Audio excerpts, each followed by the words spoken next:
तेरी यादों में हम बाबा यूं खोए खोए रहते हैं।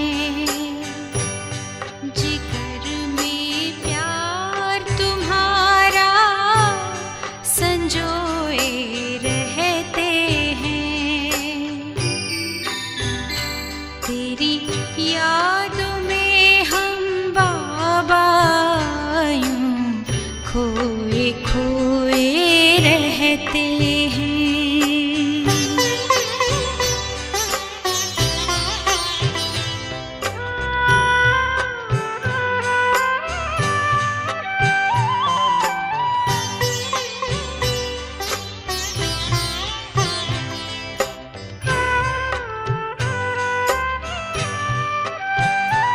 खुशियों से जीवन को खुशहाल कर दिया।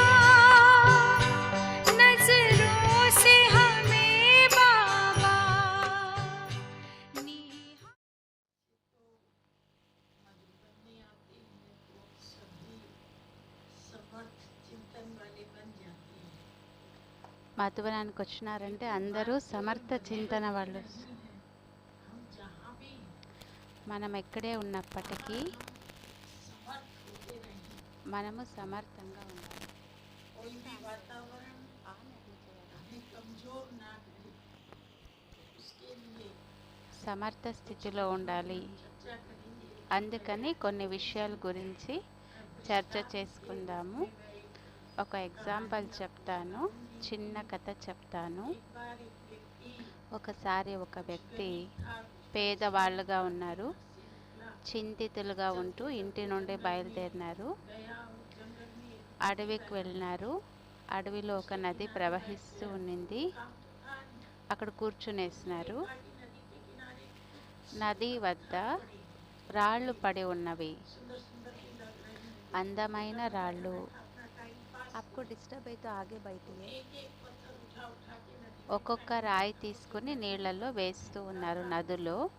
छपकी आवाज आती है। టపక్ టపక్ మని సౌండ్ వస్తూ ఉండేది. వాళ్ళకి ఆట వలె అనిపించింది, మంచిగా అనిపించింది. నాకు మనోరంజనంగా ఉంది అంటూ మధ్యాహ్నం అయిపోయింది. మొత్తం రాళ్ళంతా నదిలో వేసి ఆఖరికి ఒకే రాయి మిగిలింది. అందులో దూరం నుండి ఎవరో గుర్రం పైన పరుగులు తీస్తూ వీళ్ళ వద్దకి వచ్చినారు. వాళ్ళని చూస్తూ ఉండిపోయినారు, రాళ్ళు విసరలేదు.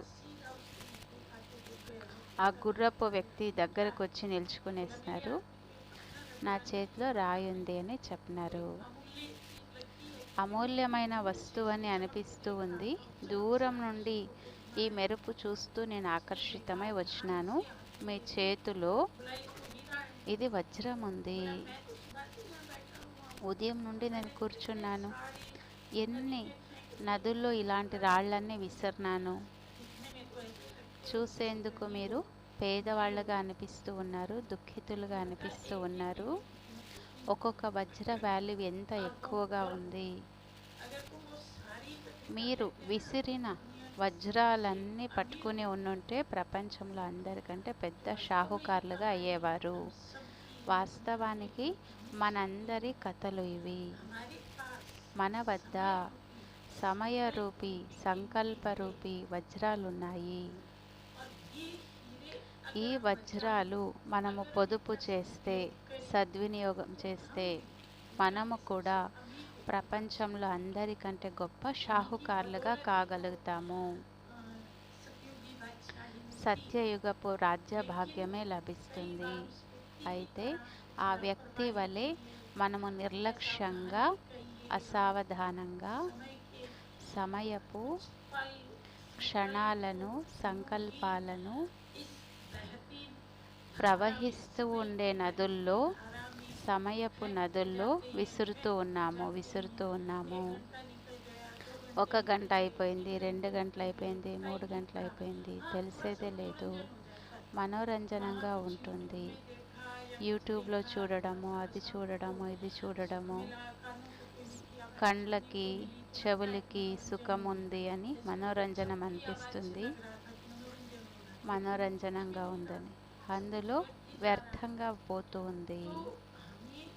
మనము ఇలా తెలుసుకోవాలి, సంగమయుగపు ప్రతి సంకల్పము అమూల్యమైనది.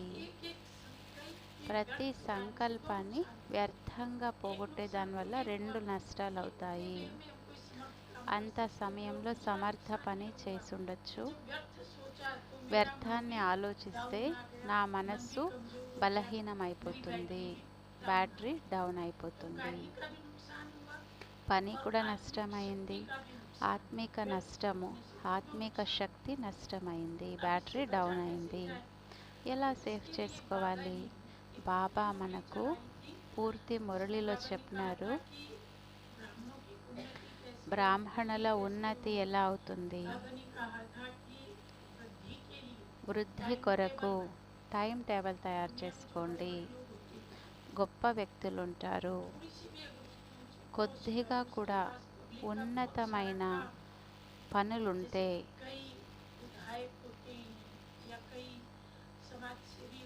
సమాజ సేవకులు, పొలిటీషియన్లు ఉంటారు. వాళ్ళు ఏం చేస్తారు? ఉదయమే టైం టేబుల్ రెడీ చేసుకుంటారు. ఈరోజు ఎంత అపాయింట్మెంట్ ఉంది, ఏం ఉద్ఘాటన చేయాలి, ఏం పనులు చేయాలి, ఎవరి వ్యక్తుల సమస్యని సమాధానం చేయాలి, డైరీలో వ్రాసి పెట్టుకుంటారు. వ్రాసిన తర్వాత రాత్రి చూస్తారు, ఎన్ని పనులు అయినాయి, ఎన్ని పనులు మిగిలినాయి, ఎంత లేట్గా చేరుకున్నాను, ఎంత త్వరగా చేరుకున్నాను. బాబా చెప్తారు, మీరు కూడా అమృత వేళ లేస్తూనే ఒక టైం టేబుల్ రెడీ చేసుకోండి. అవుతుందా ఈ విధంగా? టైం టేబుల్ లేకుండా ఎప్పుడు ఉన్నతి జరగదు. టైం టేబుల్ రెడీ చేసుకుంటాము, దాని జతలో మనం బంధితులైపోతాము. అమృత వేళ యోగం చేసి వచ్చినాము, మన స్థూల పనులు నిశ్చితం చేసుకుంటాము, ఫిక్స్ చేసుకుంటాము. ఈరోజు ఆదివారము, బట్టలు ఉతుక్కోవాలి, మార్కెట్కి వెళ్ళాలి.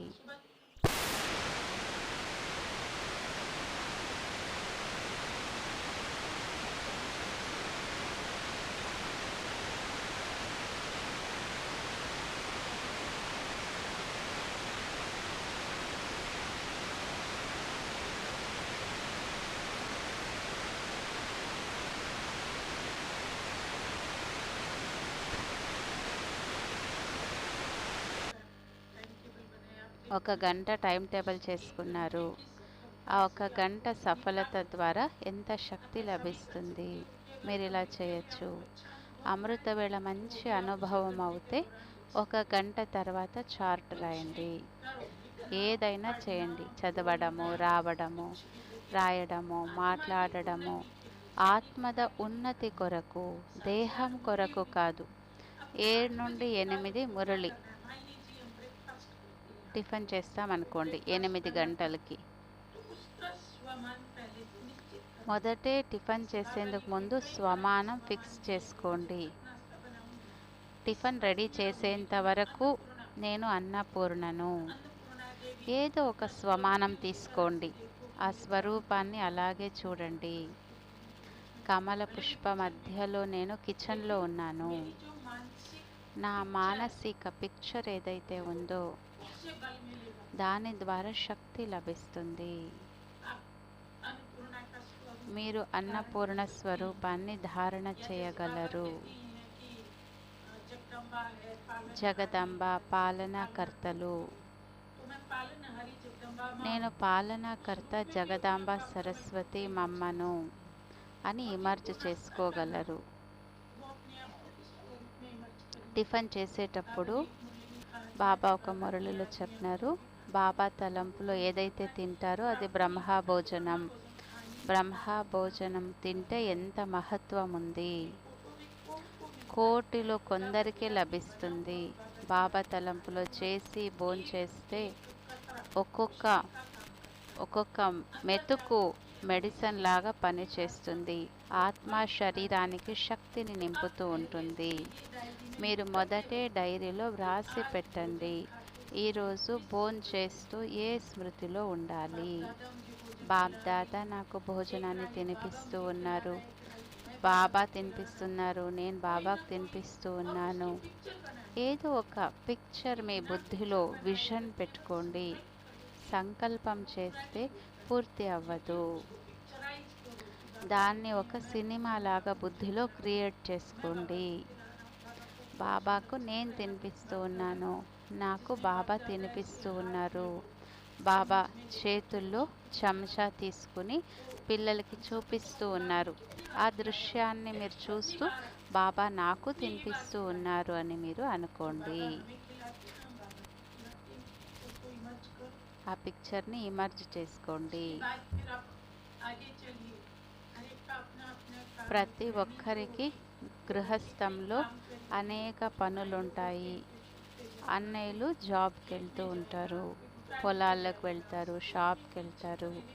అందరికీ వాళ్ళదే చింతన ఉంది. స్వమానాన్ని ఫిక్స్ చేసుకోండి. ఇంటి నుండి బయలుదేరి నేను నిందాస్తుతి, మాన అవమాన లాభస్థితిలో సమానమైన ఆత్మను. ప్రతి స్థితిలో సమానంగా ఉండాలి. అంగడికి వెళ్ళినప్పుడు గిరాకీ వస్తారు, మీ ద్వారా 50 సామాన్లు తీపిచ్చినారు, ఒకటి కొనుక్కోలేదు అనుకోండి. అప్పుడు మీ స్థితి కదలకూడదు. మీరు టైం టేబుల్ చేసి పెట్టుకున్నారు, స్వమానం ఫిక్స్గా ఉంది. హాని లాభం సుఖ దుఃఖంలో సమానంగా ఉండాలి. మీరు స్వమానంలో స్థితులు అవ్వకపోతే అలాంటి వస్తే వెళ్తూనే మీకు నెగిటివ్ ఆలోచనలు స్టార్ట్ అయిపోతాయి. మీ గురించి, ఆ వ్యక్తుల గురించి, నా దగ్గర మంచి గిరాకీలే రారు, పక్క అంగడి వాళ్ళకి బాగా వ్యాపారం అవుతుంది, నాకు బాగా వ్యాపారం అవ్వదు, ఇలా నెగిటివ్ ఆలోచన చేయకూడదు. వ్యర్థ సంకల్పాల నుండి సురక్షితంగా ఉండేందుకు మీ స్వమానాన్ని ఫిక్స్గా పెట్టుకోండి. ఎక్కడికైనా వెళ్ళేందుకు ముందు, ప్రతి కర్మ చేసేందుకు ముందు, గాడిలో కూర్చునేటప్పుడు మీ మనసుని తయారు చేసుకోండి. శరీరము ఒక గాడి, ఆత్మ పై నుండి వచ్చి ప్రకృతిలో కూర్చొని ఉంది. నేను దేహరూపి గాడిలో కూర్చున్నాను. నేను ఆత్మ భృకుటిలో కూర్చున్నాను. శరీరము ద్వారా నేను గాడిలో కూర్చున్నాను.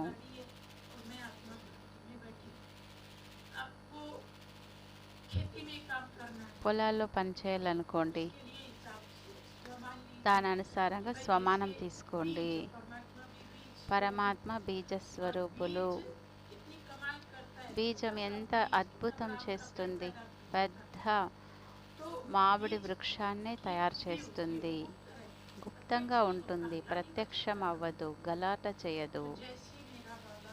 నా బాబా గుప్తము, బీజం ఎలా గుప్తమో బ్రాహ్మణ జీవితంలో నేను గుప్త పురుషార్థినవ్వాలి, గుప్త తపస్వినవ్వాలి, గుప్త సేవాధారినవ్వాలి.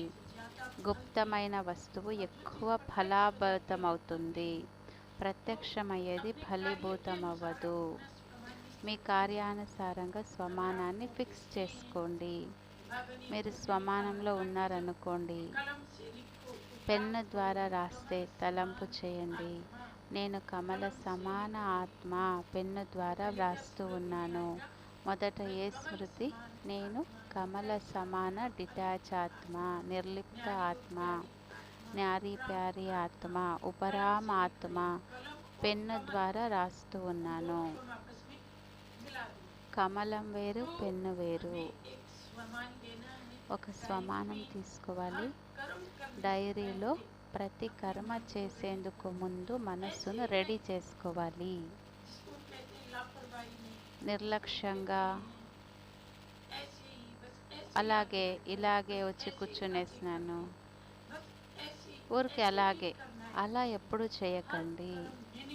ప్రతి కర్మలో అర్థం ఉండాలి, ప్లానింగ్ అనుసారంగా ఉండాలి. ఒక ప్లానింగ్తో చేయాలి ప్రతి పని. का मान लीजिए आपने सुबह प्रण लिया ఒక ప్రతిజ్ఞ చేసినారు ఉదయం, स्वमान में रहूंगी నేను ఈరోజు ఈ స్వమానంలో ఉంటాను, चिंतन में रहूंगी ఈ చింతనలో ఉంటాను, ఈ అనుభూతిలో ఉంటాను. किसी कारण से वो कार्य नहीं हुआ మీరు అనుకున్నట్టు జరగలేదు, రాత్రి టిక్ చేయండి, मेरा स्वमान ఈరోజు నా స్వమానం పూర్తి అవ్వలేదు, आज ये बाकी रह गया ఇది మిగిలిపోయింది. अपने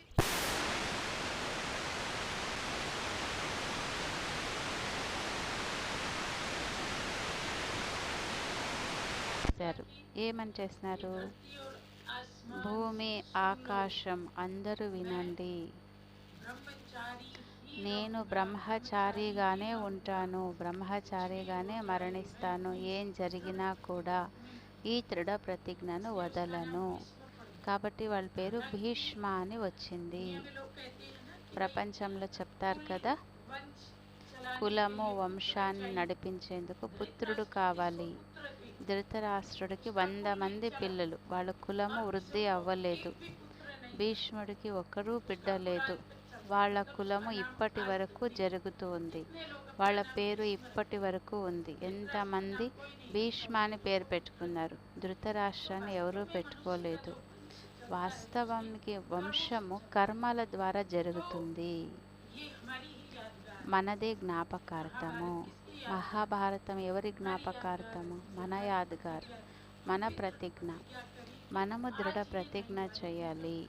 ఈరోజు అవ్వలేదు, రేపు చేసి చూపిస్తాను. వంగాలి, చనిపోవాలి, సహనం చేయాలి. శివశక్తులు అంటే వంగరు, ఏమన్నా కానీ చేసే తీరుతారు. दुनिया को अपने सामने कैसे झुका पाए जो माया की बलि कर दे మాయకి బలి అవుతే बलि कैसे ప్రపంచానికి బలి ఎలా ఇవ్వగలుగుతారు? प्रतिज्ञा कर దృఢ ప్రతిజ్ఞ చేసుకోవాలి. ఏం జరిగినా నేను చేయాల్సిందే.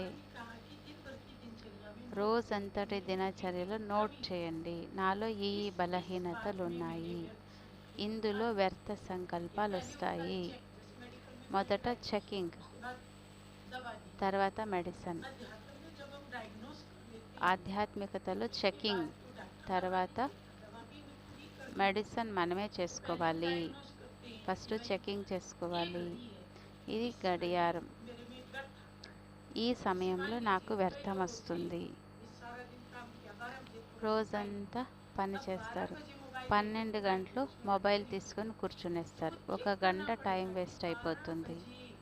12 గంటలు నేను నా సమయాన్ని ఎలా బిజీగా పెట్టుకోవాలి? మొబైల్ గుర్తు రాకూడదు. రాత్రి పనంతా అయినాక భోంచేసినాక మొబైల్ ఎత్తుకొని పడుకునే మంచం పైకి వెళ్తారు. 2 గంటలు 10 నుండి 12 మొబైల్ చూస్తూనే ఉన్నారు. बस हाथ चल रही है सीट बदल रही है लेकिन సీన్ చేంజ్ అవుతుంది, వేలు తిరుగుతుంది, ఏమీ చూడలేదు. అమృత వేళ ఎలా ఉంటుంది? उसी समय ఆ సమయంలో न बनानी ప్లాన్ చేయండి, छे నేను మొబైల్ దూరం పెట్టాలి, से पहले పడుకునేందుకు ముందు మొబైలు పక్కన పెట్టుకోకూడదు. हमारे पूरे ब्रह्म ఇది బ్రాహ్మణ జీవితానికి बड़ा ఒక చాలా పెద్ద बैक फुट है जिसके कारण हम बहुत पीछे బ్యాక్ ఫుట్, వెనక లాగుతుంది.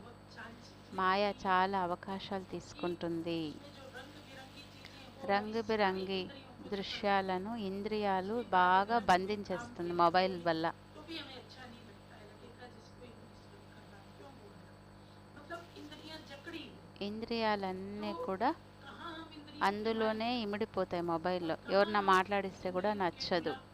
एक एक ఇంద్రియాలకు గులాములు అయిపోతారు. చూసేది, వినేది.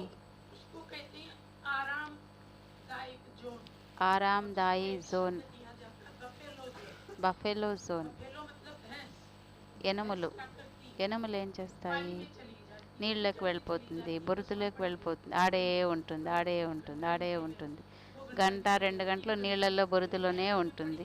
అలాగే మొబైల్లో కూడా ఉండేస్తారు. बफेलो जोन खटिया में गए मोबाइल हाथ में है पड़ी है మంచం పైకి పోయినారు, ఆ 12 అయ్యా 1 గంట అయ్యా మొబైల్ పట్టుకునే ఉంటారు. అమృత వేళ అవ్వదు. कल कर लेंगे मुरली రేపు చేస్తాం, మురళి ఆఫీస్లో చదువుకుంటాము. तो बफेलो बनना है क्या ఎనుములు అవ్వాలా మనము? పరిష్టాలు అవ్వాలి కదా, దేవతలు అవ్వాలి కదా. को क्या बना दिया? మొబైల్ మనల్ని ఏం చేసింది? इसलिए కాబట్టి अपनी उस कमी के ऊपर अटैक ఆ బలహీనత పైన విజయం పొందాలి. पकड़ करके और బలహీనతను పట్టుకొని పరివర్తన చేసుకోవాలి, ప్రతిజ్ఞ చేసుకోవాలి. अपने आप से మీతో మీరు. ఒకటి ప్రతిజ్ఞ, ఒకటి ప్రయత్నం. ప్రయత్నం చాలా కాలం జరుగుతుంది, నేను ప్రయత్నం చేస్తాను కాదు. ప్రతిజ్ఞ, ఇప్పుడంటే ఇప్పుడే, చెయ్యాలంటే చెయ్యాలి, ఇప్పుడే మొబైల్ వదిలేయాలి. ప్రతిజ్ఞ చేయండి. फिर बाबा ने कहा कि బాబా చెప్పినారు, नेचर क्योर वाले होते నేచర్ క్యూర్ వాళ్ళు ఉంటారు. हैं, क्या करती हैं? వాళ్ళు ఏం చేస్తారు? दिन भर में हमारी सब రోజంతా मान लो आलस आ गया, ఆలస్యము, ఏదో ఒకటి వచ్చింది, नेचर నా నేచర్ ఇది అని చెప్తాం. नेचर क्योर करने वाले నేచర్ క్యూర్ చేసేవాళ్ళు వేరే వాళ్ళ నేచర్ని కూడా ట్రీట్ చేసేవాళ్ళు. మీరు ఎలా గులాంలు అయినారు?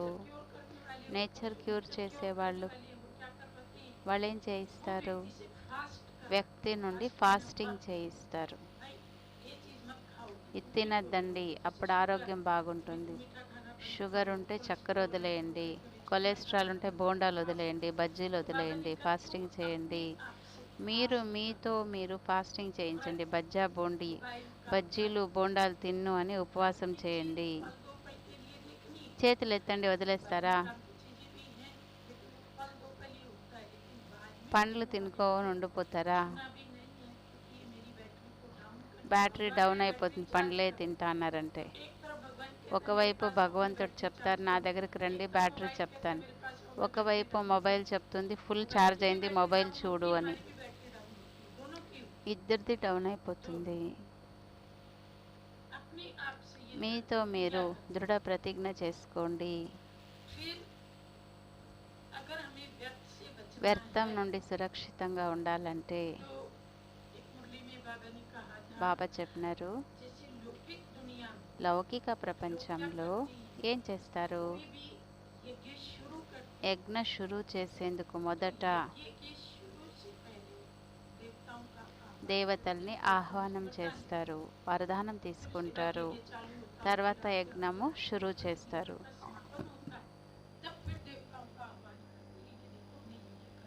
యజ్ఞం చేస్తున్నాము, మీకు సమర్పణ చేస్తున్నాము, మీరు స్వీకారం చేయండి, ఇది మీది.